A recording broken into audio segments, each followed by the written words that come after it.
దేవునికి స్తోత్రం. ఈ దిన సర్వాధిపతైన దేవాదేవుడైన యెహోవా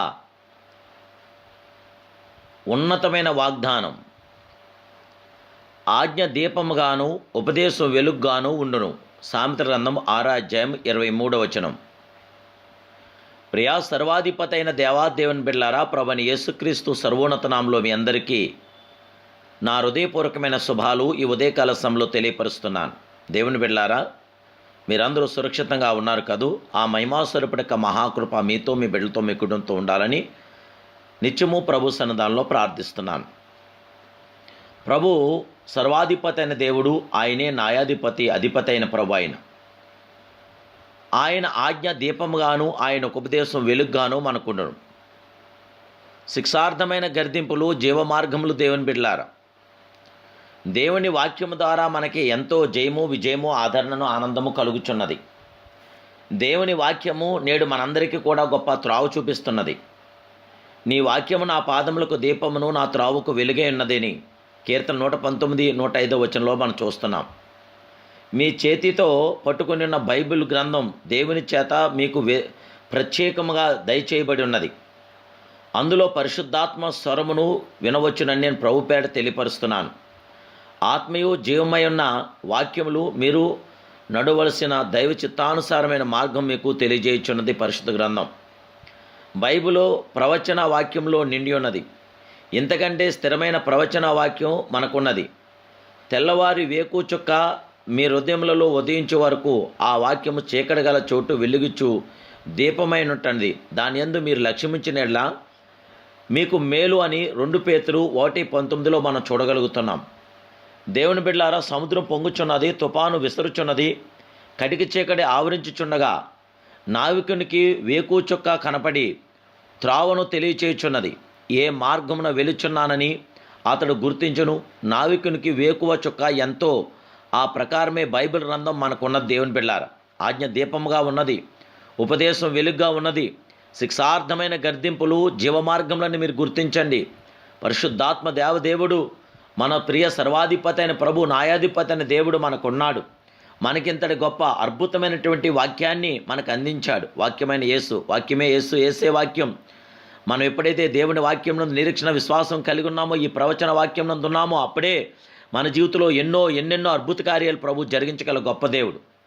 ఐగుప్తును విడిచి బయలుదేరి వెళ్ళిన ఇశ్రాయేలు ఎర్ర సముద్రం దాటిన తర్వాత వారికి దైవ చిత్తం తెలియచేయటకు మేఘస్తంభముగాను అగ్నిస్తంభంగా ఉండిన మహిమానుతుడైన మేఘస్తంభము వారికి ముందుగా నడిచిన త్రోవ చూపెను.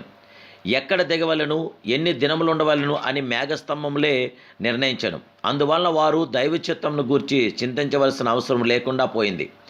దేవుని బిడ్డలారా, మన ప్రభు సర్వాధికారి అయిన దేవుడు, ఆయన సర్వాధిపతి అయిన ప్రభు. అయితే కానాను చేరినప్పుడు మేఘస్తంభంలో లేవు. దేవుడు వారికి ధర్మశాస్త్రమును దయచేశాడు. ఇప్పుడు వారి వెలిచూపు వలన కాక విశ్వాసం వలన నడవలసి వచ్చింది. దేవుని బిడ్డలారా, ధర్మశాస్త్రం ద్వారా ఇశ్రాయేలుకు దేవుని చిత్తం తెలియజేయబడిన అని అపోస్తులైన పౌలు తెలియజేయుచున్నాడు. ఆయన చిత్తము ఎరిగిన ధర్మశాస్త్రమందు ఉపదేశం పొందిన వాడివై శ్రేష్టమైన వాటిని మెచ్చుకొనుచున్నావు కావా. రోమీయులకు రాసిన పత్రిక 2వ అధ్యాయం 18వ వచనం. ఏ విషయమందైనా సరే బైబిల్ గ్రంథం ఏమి చెప్పుచున్నదని ఆసక్తిగా పరిశీలించి చూడండి. ప్రవర్త ద్వారా దేవుడు మాట్లాడుచున్నాడు.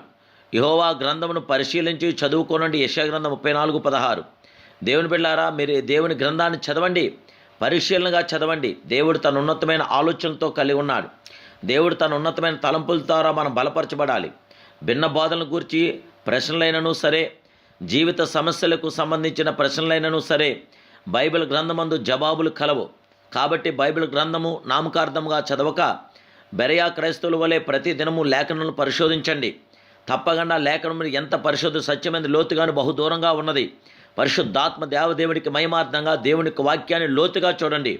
అప్పుడు ప్రభు తన చిత్తంను మీకు నాకు తెలియపరుస్తున్నాడు. దేవుని బిడ్డలారా, దేవుడి చిత్తం ఏంటి, దేవుడి ఉద్దేశం ఏంటి, దేవుడి ఆలోచనలు ఏంటి, దేవుడి తలంపులు ఏంటి అని మనం గుర్తించినప్పుడు దేవాదేవుడు మనకు అర్థమవుతాడు. ఆ మహామహుడు, మహోన్నతుడు, పరిశుద్ధుడు, పరిపూర్ణుడు, అత్యున్నతుడు, సర్వాధిపతి అయిన దేవుడికి మహిమకరంగా మీరు జీవిస్తూ ఆయనతో కొనసాగాలి.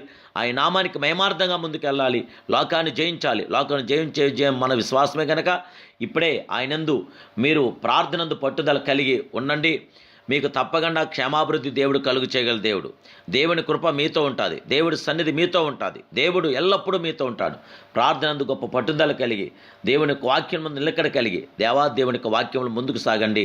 దేవుని ఆజ్ఞ దీపముగా ఉన్నది, ఉపదేశం వెలుగుగా ఉంది కనుక దేవుని ఆజ్ఞ దేవుని యొక్క ఉపదేశం మీరు తప్పగా మీరు పొందుతూ ఆయనతో కొనసాగండి. ప్రభు కృప నిరంతరం మీతో ఉండుగాక. ప్రార్థన. మహాపరిశుద్ధుడైన మా ప్రియ సర్వాధిపతమైన పరమ తండ్రి, ఓ నా ప్రియ సర్వశక్తి సంపన్నుడా, సర్వకృపామయుడా, విశ్వ విజయప్రదాత, విశ్వ చక్రవర్తమైన పరమ తండ్రి, ఈ ఉదయకాల సమయంలో మీరిచ్చిన ఈ గొప్ప వాగ్దానం బట్టి మీకు స్తోత్రాలు.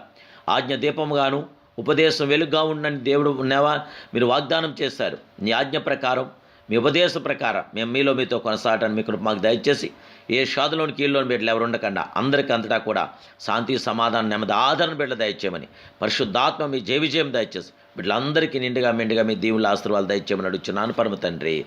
Amen, amen, amen. May God bless you.